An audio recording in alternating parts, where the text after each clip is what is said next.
Le vampire. Jan Neruda.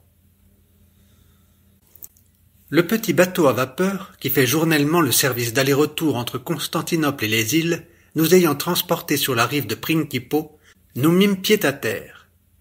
La société ne se composait que de quelques personnes.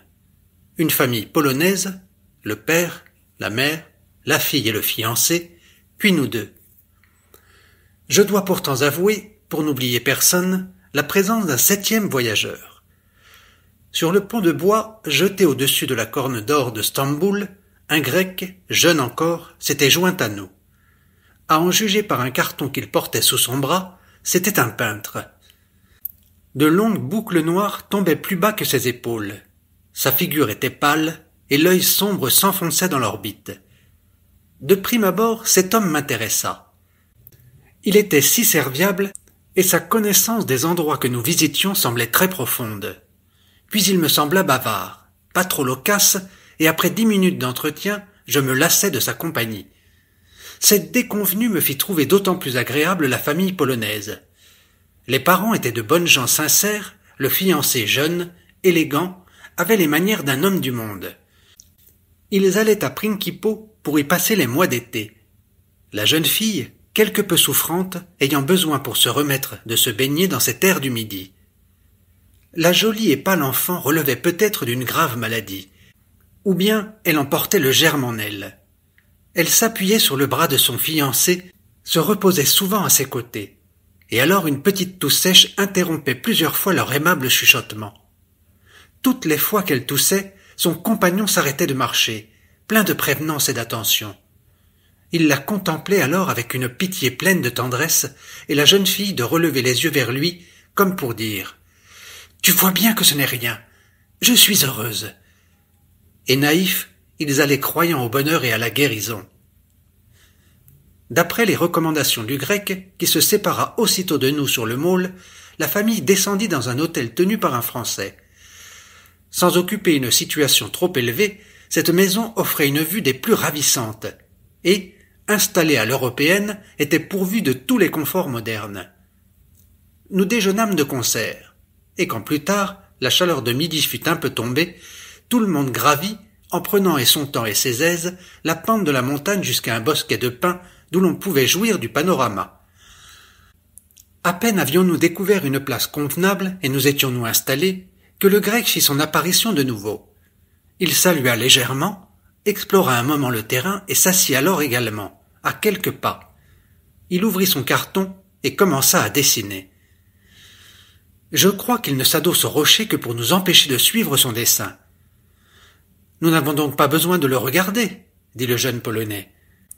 Ce qui se déroule sous nos yeux ne nous suffit-il donc pas? Et après un moment il ajouta. Il me semble qu'il nous dessine aussi, comme ornement de son paysage. À son aise. Et en effet, nous avions assez à voir. Il n'existe sûrement par toute la terre pas un petit endroit plus beau et plus heureux que Principo.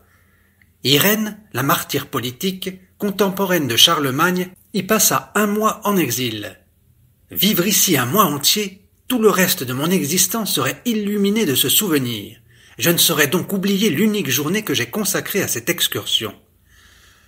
L'air était si pur, la brise si douce, l'atmosphère si parfumée, que l'œil glissait d'un horizon à l'autre comme se balançant sur du duvet. À droite, à côté de la mer, s'élevaient les montagnes brunes d'Asie. À gauche, bien loin, bleuissait la rive escarpée d'Europe. L'île avoisinante de Chalki, une des 9 de l'archipel des Princes, se dressait avec ses forêts de cyprès comme un songe lugubre. De plus, pour ajouter à ce sinistre aspect, on la couronne d'un bâtiment considérable, un asile pour les aliénés. L'eau de la mer de Marmara n'ondulait que légèrement, et, semblable à une opale gigantesque et brillante, affectait toutes les couleurs. Dans le lointain, l'onde était blanche comme du lait. Un peu plus près, elle semblait rosâtre. Entre les 2 îles, elle brillait comme une orange d'or. Et dans le fond, au-dessous de nous, c'était le bleu des saphirs. Elle restait seule avec sa beauté séductrice. Nulle part, on apercevait un navire de haut bord. Seul, le long de la rive de l'île, voguaient de côté et d'autre 2 bateaux portant pavillon anglais. L'un était un petit vapeur, grand comme une cabane de garde, l'autre avait un équipage de 12 hommes, et comme leurs rames s'élevaient régulièrement, on en voyait couler et jaillir de l'eau, argent embrasé. Des dauphins confiants se pressaient entre les bateaux et volaient, décrivant des courbes au-dessus des flots. Dans le ciel bleu, des aigles gigantesques passaient d'un vol tranquille d'une partie du monde à l'autre. Toute la pente de la montagne sous nous était couverte de roses en fleurs, et l'air embaumait, saturé de leur parfum. Des arcades du café au bord de la mer, on entendait venir une musique atténuée par l'éloignement et portant au rêve. L'impression était saisissante. Nos voix restaient muettes et tout notre être s'abandonnait à ce tableau ravissant. La jeune Polonaise était étendue sur le gazon et sa tête reposait sur la poitrine du bien-aimé. L'ovale pâle de sa tendre petite figure prit une légère coloration, et de ses yeux bleus jaillirent soudain des larmes. Le fiancé comprit son émotion, et se penchant vers elle, but ses larmes l'une après l'autre. La mère regardait, et il lui arriva ce qui était survenu à sa fille. Et moi, qui regardais aussi, je sentais mon âme déborder. Ici, le cœur et l'esprit doivent se remettre, murmura la jeune fille. Quel beau pays! Je n'ai pas d'ennemis, Dieu le sait. Mais si j'en avais, ici je leur pardonnerais sûrement, dit le père d'une voix tremblante. Et de nouveau le silence se fit. Tous éprouvaient un sentiment d'une douceur indicible. Chacun sentait en soi comme un monde de bonheur et aurait souhaité en faire part à l'univers entier. En proie aux mêmes sensations, dominé par les mêmes sentiments, on osait d'un mot rompre cette paix. C'est à peine si nous nous aperçûmes qu'au bout d'une heure à peu près, le grec se leva, ferma son carton, et nous ayant adressé un court salut, disparut de nouveau d'un pas léger. Nous restâmes absorbés dans notre contemplation muette.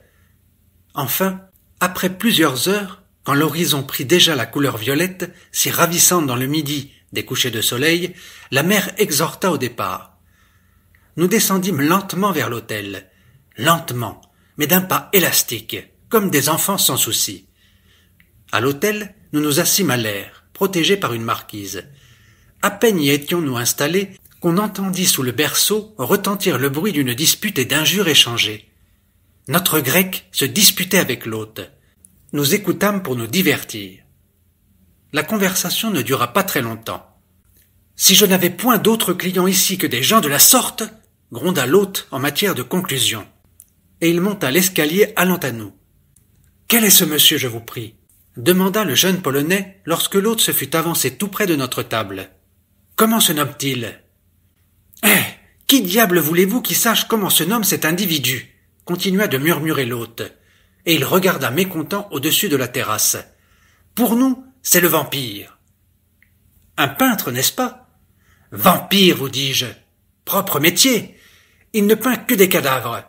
Aussitôt que quelqu'un meurt à Constantinople ou dans les environs, cet individu a déjà fini le portrait du défunt le jour même. Il sent la mort, et la peint d'avance sans jamais se tromper.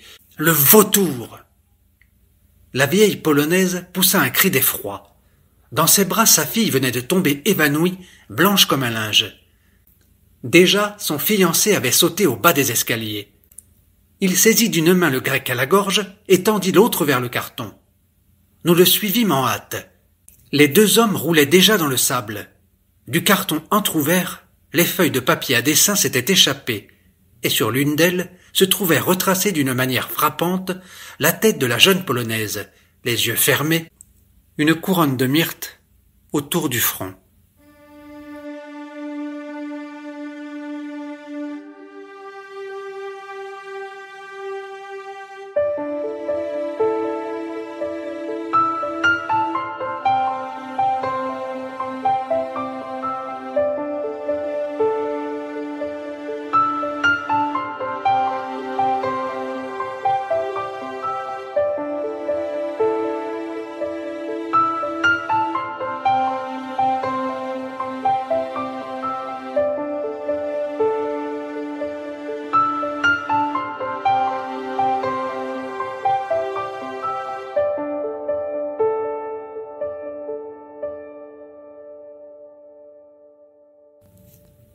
Elle a ruiné un mendiant.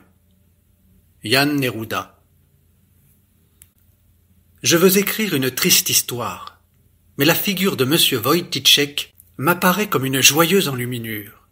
Un visage radieux de santé, roux et luisant comme un rôti de dimanche arrosé de beurre frais. Lorsque vers la fin de la semaine, M. Wojtyszek ne se rasait que le dimanche. Sa barbe blanche avait déjà bien poussé sur son menton rond, et luisait comme de la crème. Il me semblait encore plus joli. Ses cheveux aussi me plaisaient. Il n'en avait pas beaucoup. Ils commençaient sous sa calvitie ronde, sur les tempes. À force d'être gris, ils étaient déjà légèrement jaunâtres, mais ils étaient soyeux et flottaient si mollement autour de sa tête. M. Wojtyszek portait toujours sa casquette à la main, et ne se couvrait que pour passer en plein soleil. Somme toute, M. Wojtyszek me plaisait beaucoup. Ses yeux bleus rayonnaient si franchement, et tout son visage était une sorte d'œil, rond et sincère. M. Wojtyszek était mendiant. Ce qu'il avait été auparavant, je l'ignore, mais il devait être mendiant depuis longtemps déjà, à en juger par sa popularité dans tout Malastrana. Et vu sa bonne santé, il pouvait l'être encore bien longtemps, car il se portait comme un charme. Je sais à peu près quel âge il pouvait avoir à cette époque-là. Une fois je le vis comme il venait de monter, clopinant de son menu pas, la butte de Saint-Jean. Il s'approcha de M. Schimmer, le sergent de ville, qui, commodément appuyé à la rampe, prenait un bain de lézard. M. Schimmer, c'était le gros gardien de la paix. Si gros que son frac gris semblait toujours près d'éclater, et que sa tête, vue de derrière, avait l'air de plusieurs boudins suintant de graisse, ne vous en déplaise.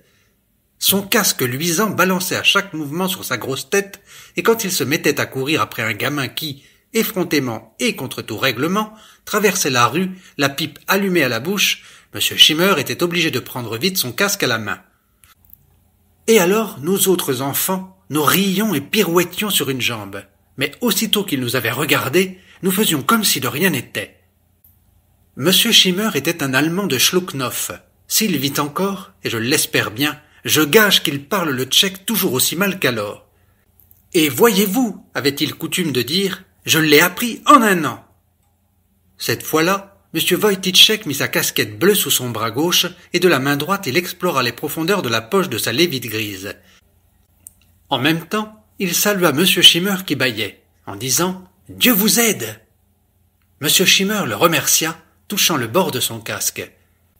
M. Wojtyszek finit par pêcher sa modeste tabatière en écorce de bouleau, enleva le couvercle en tirant le cordon de cuir et offrit une prise à M. Schimmer. M. Schimmer prisa et dit « Vous devez vous aussi avoir déjà un bel âge.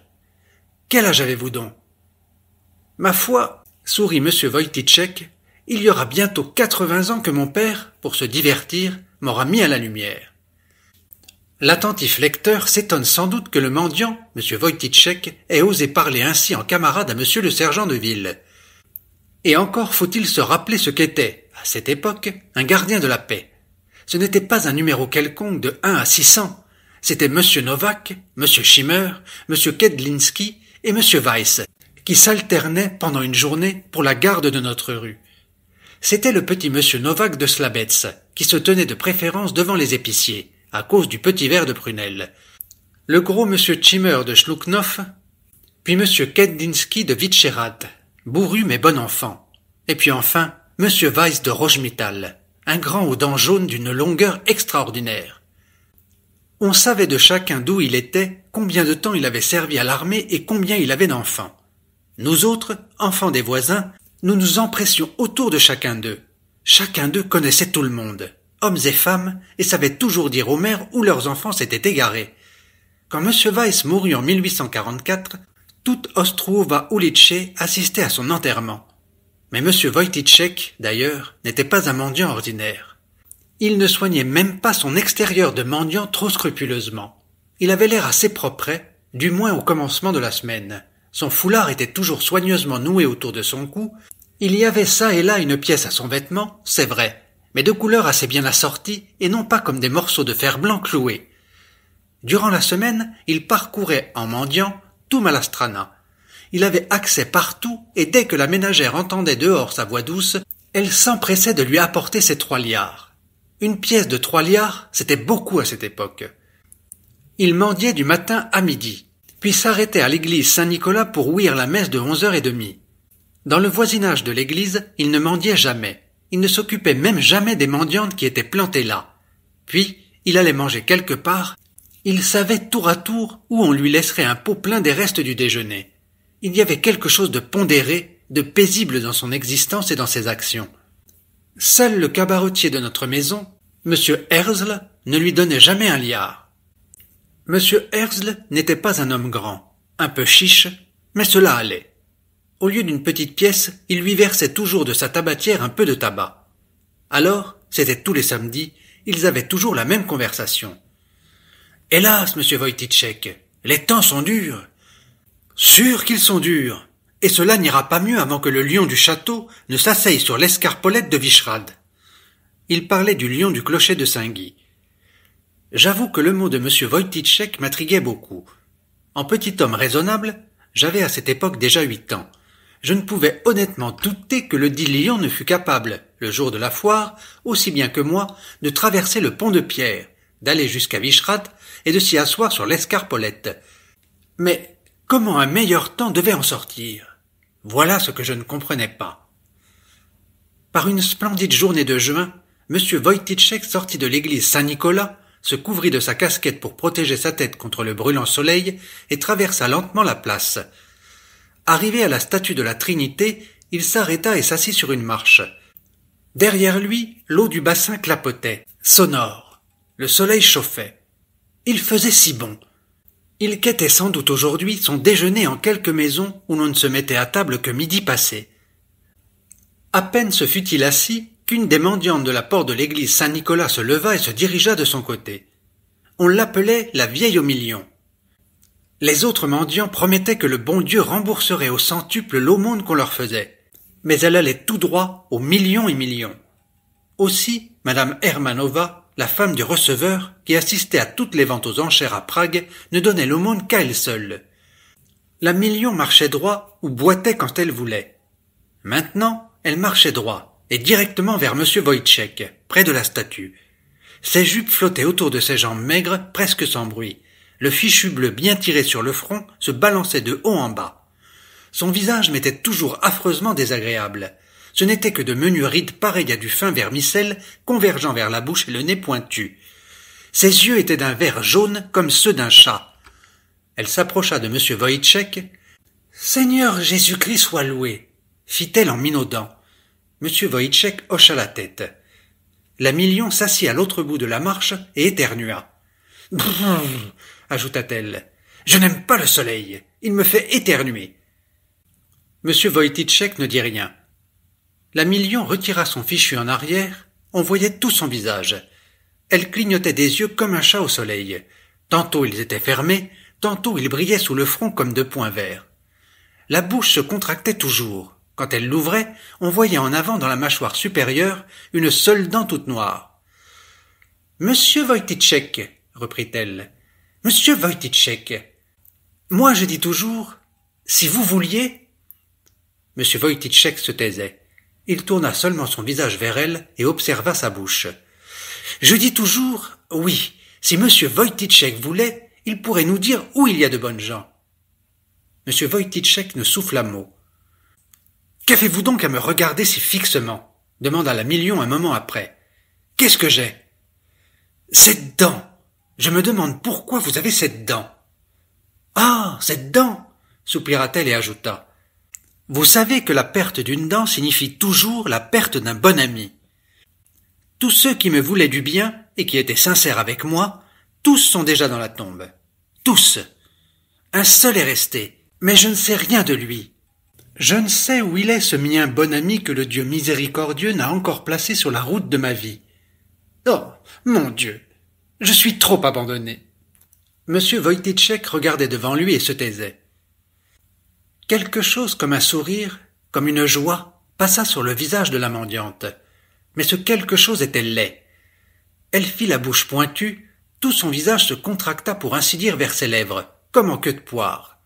« Monsieur Wojtitchek, nous deux, nous pourrions être heureux. L'autre jour, j'ai rêvé tout le temps de vous. Je crois que le bon Dieu le veut ainsi. Vous êtes si seul, monsieur Wojtyszek. Vous n'avez personne pour vous servir. On vous aime partout. Vous avez pour vous beaucoup de bonnes gens. Voyez-vous, j'emménagerai chez vous. J'ai un peu de linge. » Cependant, monsieur Wojtyszek se levait lentement. Déjà, il se tenait là, debout, tout droit, et arrangeait la visière de sa casquette. « Autant prendre de la mort au rat !» éclata-t-il enfin, et il se retourna sans un salut. Lentement, il marchait vers Ostruowa ulice. Deux boules vertes brillantes le suivirent jusqu'à ce qu'il eût disparu au coin. Ensuite, la Million tira son fichu jusqu'au menton, et longtemps elle resta là assise, sans mouvement. Peut-être s'était-elle endormie. Des bruits étranges commencèrent soudain à filtrer par Malastrana, et chacun à qui ils parvinrent se gratta l'oreille. « Monsieur Wojtyszek !» Voilà ce qui revenait souvent dans les causeries. Et un moment après, on entendait de nouveau « Monsieur Wojtyszek !» Bientôt j'appris tout. Monsieur Wojtyszek n'était même pas pauvre, paraît-il.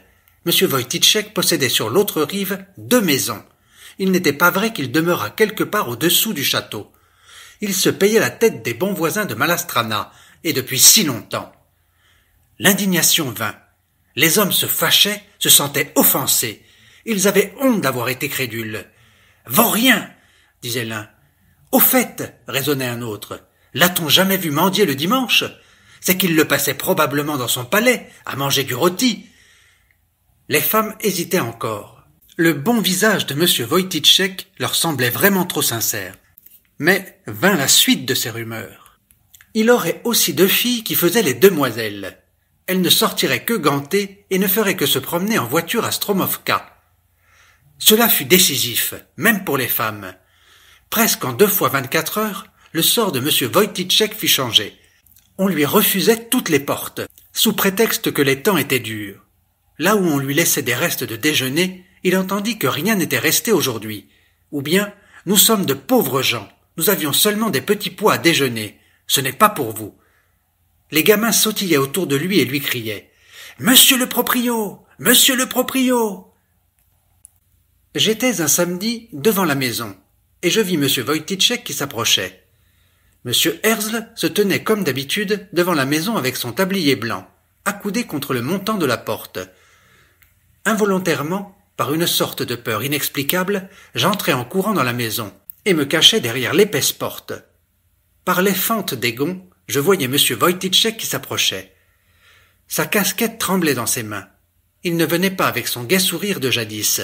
Sa tête était penchée, ses cheveux jaunâtres et bourriffés. « Loué soit Seigneur Jésus-Christ !» salua-t-il de sa voix ordinaire, et en même temps il leva la tête. Ses joues étaient pâles, l'œil comme voilé. « C'est bien que vous veniez, » dit M. Herzl. « Monsieur Wojtyszek, prêtez-moi 20 000 florins. N'ayez pas peur de les perdre, ils seront en bonne hypothèque. J'ai l'occasion d'acheter une maison, là, à côté, au Cygne. » Il ne finit pas. Soudain, des larmes jaillirent des yeux de M. Wojtyszek. « Pourtant, » sanglota-t-il, « pourtant, j'ai été toute ma vie si honnête !» Chancelant, il traversa la rue et s'affaissa à l'endroit où la rue tourne pour monter vers le château. Il posa sa tête sur ses genoux et pleura. J'entrai brusquement dans la chambre de mes parents, tremblant de tout mon corps. Ma mère était près de la fenêtre et regardait dans la rue. Elle demanda « Qu'est-ce qu'il lui a dit, monsieur Herzl ?» Je regardais fixement par la fenêtre monsieur Wojtyszek qui pleurait. Ma mère était en train de préparer le goûter, mais à chaque moment elle s'approchait aussi de la fenêtre, regardait au dehors et hochait la tête. Soudain, elle vit monsieur Wojtyszek se lever lentement. Vite, elle coupa une tranche de pain qu'elle posa sur un pot de café et sortit à la hâte. Elle appela, fit des signes du seuil, monsieur Wojtyszek ne voyait rien, n'entendait rien. Elle alla jusqu'à lui et lui tendit le pot. Muet, monsieur Wojtyszek la regardait. « Dieu vous le rende !» murmura-t-il enfin, et puis il ajouta. « Mais maintenant, je ne peux rien avaler. » De ce jour, monsieur Wojtyszek ne mendia plus à Malastrana. Sur l'autre rive, il ne pouvait naturellement aller qu'érir d'une maison à l'autre. Les gens ne l'y connaissaient pas, et les sergents de ville non plus. Il s'établit sur la placette du Clementinum, juste en face du poste militaire qui se trouvait à l'entrée du pont. Je l'y voyais toutes les fois que nous allions, le jeudi après-midi, notre jour de congé, à Stare Miesto, voir les vitrines des libraires du Rink. Sa casquette renversée était devant lui sur le sol, la tête toujours courbée sur la poitrine. Les mains tenaient un chapelet. Il ne faisait attention à personne. Sa calvitie, ses joues, ses mains ne brillaient plus et ne rougissaient plus comme naguère. Le teint jauni s'était ratatiné en des rides écailleuses. Dois-je le dire ou non? Mais pourquoi ne le dirais-je pas? Que je n'ai jamais osé aller directement vers lui, mais je me glissais derrière le pilier afin de pouvoir lui jeter par derrière dans sa casquette une pièce d'argent, toute ma fortune de 3 mois, et m'enfuir au plus vite. Un jour, je le rencontrai sur le pont. Un sergent de ville le menait à Malastrana. Depuis, je ne l'ai plus revu. C'était par une matinée glaciale de février. Il faisait encore une demi-obscurité au dehors, et la fenêtre n'était qu'un gros morceau de glace fleurie où la lueur du poêle se reflétait, couleur d'orange. Devant la maison, le bruit d'une charrette et l'aboiement des chiens. « Va donc me chercher 2 mesures de lait, » ordonna ma mère. « Mais enveloppe-toi bien. » Dehors, la laitière se tenait debout sur la voiture. De l'autre côté de la voiture, je vis M. Kleninski, le gardien de la paix. Un bout de chandelle brûlait doucement dans la lanterne carrée. « Comment? Monsieur Wojtitchek ?» demanda la laitière, et elle cessa de fouetter le lait. Il était officiellement interdit aux laitières de fouetter le lait pour faire monter la crème, mais M. Kleninski était bon enfant, je l'ai déjà dit. « Oui, répondit-il, nous l'avons trouvé après minuit à Ouyezd, à côté de la caserne d'artillerie. Il était tout à fait gelé. Nous l'avons porté à la morgue chez les carmélites. Il n'avait qu'un habit déguenillé et un pantalon. Il n'avait même pas de chemise. »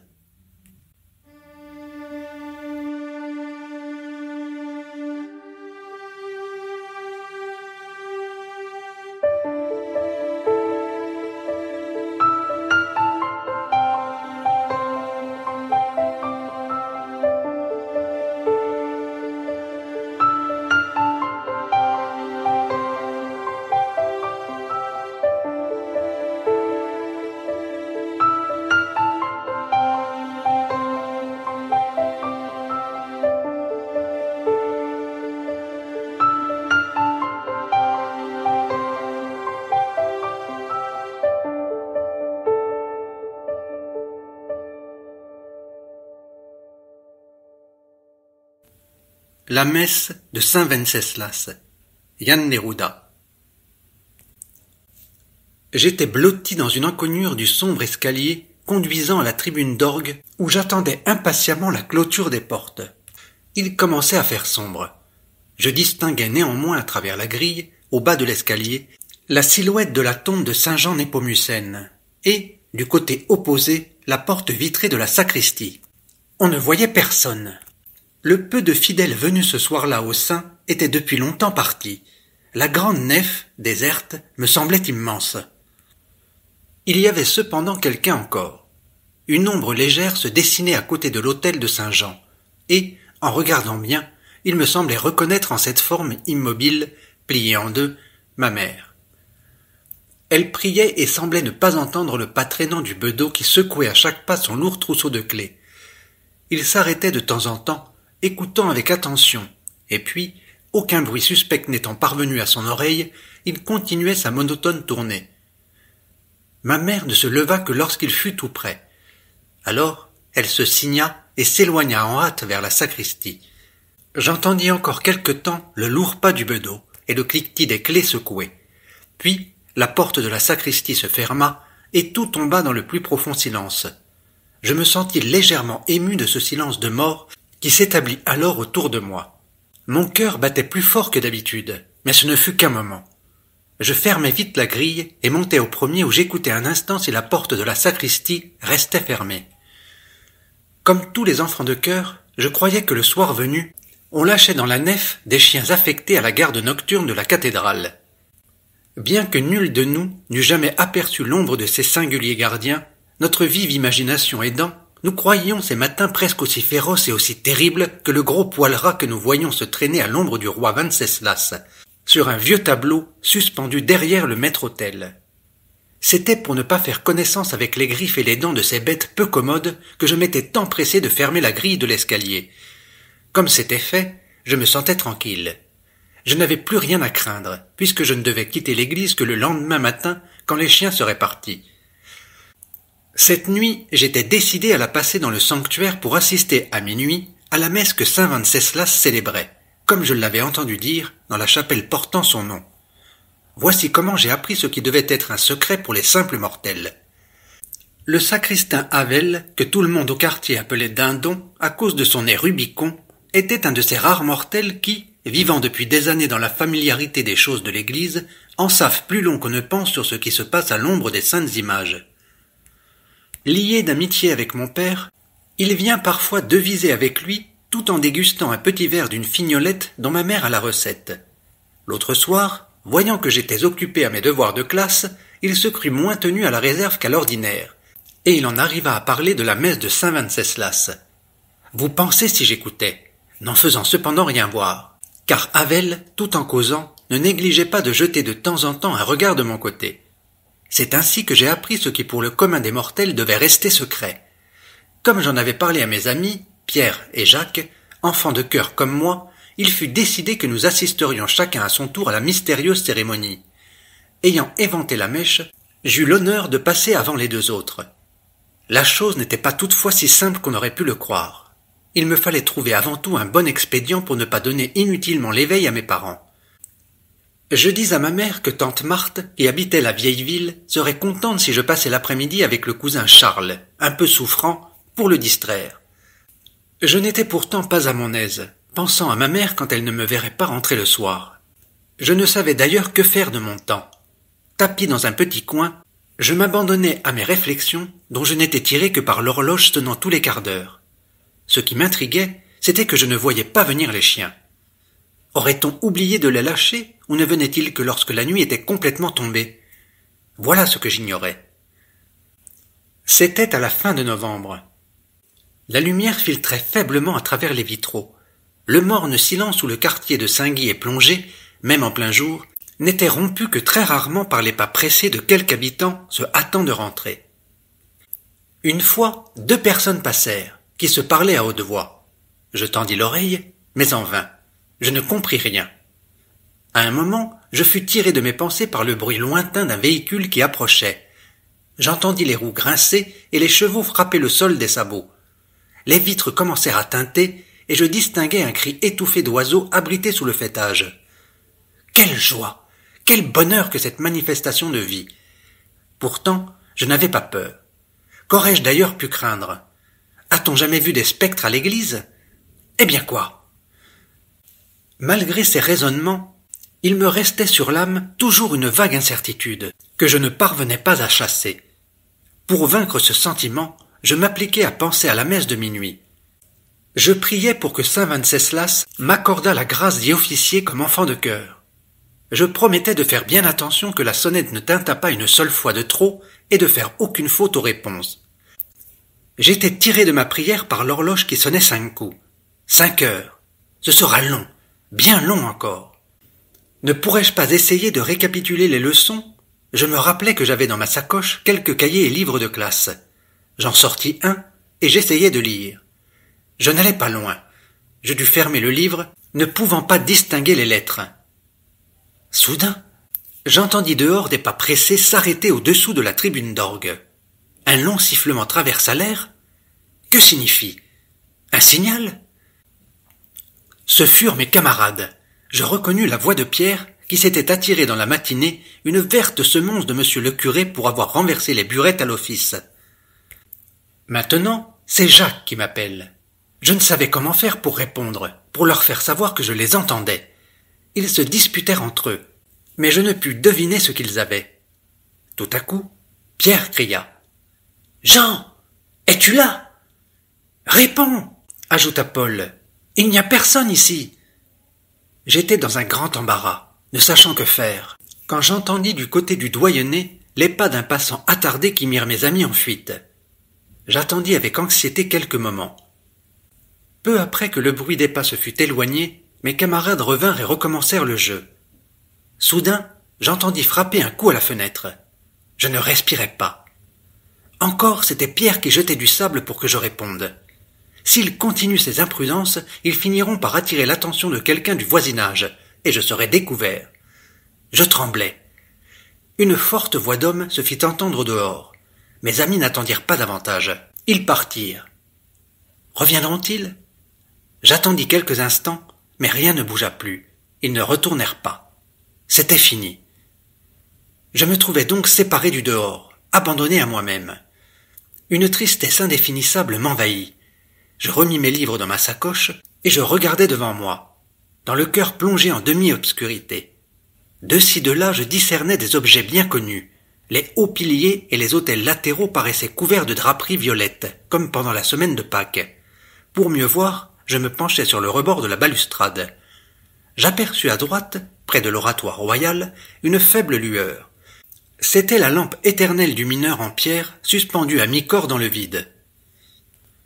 À cette clarté pâle et vacillante, je distinguais à quelques mètres autour le carrelage en losange et les bancs d'un superbe brun foncé. L'autel le plus rapproché reluisait de dorure. Plus loin, se dessinait dans les ténèbres la lourde masse du monument de Saint-Jean. Mon regard retomba sur la figure du mineur dont la bouche se tordait, me semblait-il, dans un spasme diabolique. La peur de tout à l'heure me reprit. Fermant les yeux, je me mis à prier. 1 minute après, me sentant plus fort, je regardai de nouveau. La lampe du mineur répandait toujours sa pâle lueur, mais la figure du mineur ne m'inspirait plus peur comme l'instant d'avant. Je frissonnais tout de même, mais c'était de faim. L'heure était avancée et je n'avais rien à me mettre sous la dent. Eh quoi, je jeûnerai. Ce sera comme une préparation pour la messe de minuit. Pour me dégourdir les jambes, je me mis à marcher. M'étant aperçu que la porte derrière le petit orgue n'était pas fermée, l'idée me vint de monter à la tribune supérieure. J'allais monter, mais, Dieu de miséricorde, la marche craqua sinistrement sous mon pas. Je retins mon haleine, n'osant pas avancer. Ce ne fut qu'au bout d'un instant, quand je fus bien sûr que rien ne bougeait, que je repris courage et montai, faisant bien attention. La galerie supérieure m'attirait toujours plus que le reste. J'y étais si bien les jours de grande fête. Toutefois, ne pouvait y rester qui voulait. Il fallait avoir la permission du maître de chapelle et ce n'était pas facile à obtenir. Maintenant, je pus m'installer où je voulais. Je m'assis en bas de la rangée de gradins, courant autour du buffet d'orgue jusqu'à l'étage le plus élevé. Devant moi étaient les cymbales. J'en connaissais la sonorité. Comment résister à la tentation d'en toucher une, celle qui était le plus près? Je la touchai très doucement, pas plus que comme pour enlever un grain de poussière. Elle ne donna aucun son. J'appuyai alors un peu plus fort. Cette fois, il en sortit un son profond, assourdi. Je ne poussai pas le jeu plus loin, par respect du lieu où je me trouvais. Mon regard errant autour, sur des objets bien connus, s'arrêta un instant sur les pupitres sur lesquels reposaient d'énormes psautiers. Ils étaient sans doute très très vieux, ces géants-là, dont la noire splendeur excitait toujours mon admiration. Les fermoirs en étaient bien usés, et, chose bizarre, pour tourner les feuilles ébarbées au coin, il y avait une espèce de cheville en bois. Ce qui m'attirait le plus, c'étaient les enluminures très belles et qui gardaient leur ancienne magnificence de coloris. Sur les pages s'étalaient d'anciens caractères de musique, points carrés, rouges et noirs, si gros que l'on pouvait les distinguer des gradins supérieurs de la tribune. Manier ces livres n'était pas chose aisée. Je me rappelais que quand il fallait changer une de ces colosses de place, on s'adressait toujours pour cette besogne à M. Vatchek, un chantre encore jeune et très robuste, dont la voix grave et sonore nous inspirait beaucoup de respect. Les ténors nous imposaient en général bien moins que les basses. Fort estimé de nous était aussi le chantre au premier pupitre. Parmi les musiciens, nous avions le plus de sympathie pour Charlot, fils aîné du sacristain, que l'on n'appelait que dans les grandes occasions pour seconder le timbalier. Quand il se mettait en position, les baguettes en l'air, et que M. Rachecot, épicier de la Grande Place, embouchait la trompette, nos cœurs battaient toujours d'une sainte émotion, car nous savions le moment le plus solennel de la messe arriver. Le maître de chapelle, toujours grave et sévère, dominait de sa petite estrade ce monde de musiciens, chantres et enfants de la maîtrise, de tous obéis à l'œil. Avant le commencement, il donnait à chacun quelques conseils. Puis, quand les derniers préparatifs étaient pris, et que chacun avait sa feuille de musique, on se rangeait autour des pupitres, attendant un coup de sonnette d'en bas, signal pour les préludes. Le maître de chapelle jette alors un dernier coup d'œil autour pour s'assurer que chacun se trouve à sa place, attentif à son signe, et lève majestueusement le bâton. Le silence est si parfait que l'on entendrait voler une mouche. Une seconde après, des accords suaves, pleins de douceur, emplissent les voûtes montant vers les cieux. Mon émotion était si vive que je ne sentais ni faim ni froid. Extasié, je poursuivis la douce illusion jusqu'au bout. Ce ne fut qu'aux derniers accords du gracieux Dona nobis pacem que je repris mes sens. Je ne saurais dire combien de temps avait pu durer cet enchantement, mais je croyais avoir entendu l'horloge sonner plusieurs fois. Je voulus me lever, mais j'étais transi de froid et ne pus bouger. La grande nef, immense, semblait barrée d'une douce lueur argentée que la lune y projetait. Ayant réussi à vaincre la rigidité où j'étais plongé, je m'avançai vers la balustrade. L'air qui venait d'en bas, saturé de relents, acheva de m'étourdir. Je suffoquais. Ma tête était comme entre deux branches d'étau. Je ne voyais plus rien. Là-bas seulement, je distinguais au loin, très loin, une faible lueur rose. C'était la lampe devant le maître-autel. Il me semblait que la messe de minuit ne devait plus tarder, et que j'allais voir bientôt les ombres des saints bohèmes avec celles du saint Venceslas.